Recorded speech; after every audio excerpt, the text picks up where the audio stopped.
Coulomb's law affects the strength of the ionic crystal in its normal way. So if we take a look at Coulomb's law, we realize that is directly proportional to the charges and inversely proportional to the sizes. So basically, as the charges increase, the force increases.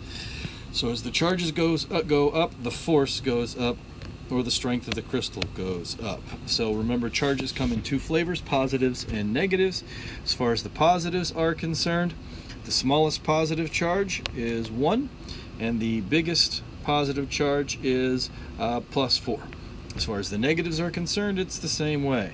The smallest negative is -1, and the biggest negative is -4. So the strongest crystal is going to be the one that has like a +4, -4, and the weakest crystal is going to be ones that have a +1, -1, and then everywhere else in between. The second aspect of this is the size. So remember that the radius of the size is in the denominator, so as the size goes up, the force or the strength actually goes down. So when you look at the periodic table and you go down a column, for instance the fluorine column on the periodic table, remember that the size of the ions goes up. So this is the biggest ion, and because it's the biggest of the ion, it's actually the weakest ion, because remember, as radius goes up, the force goes down over there.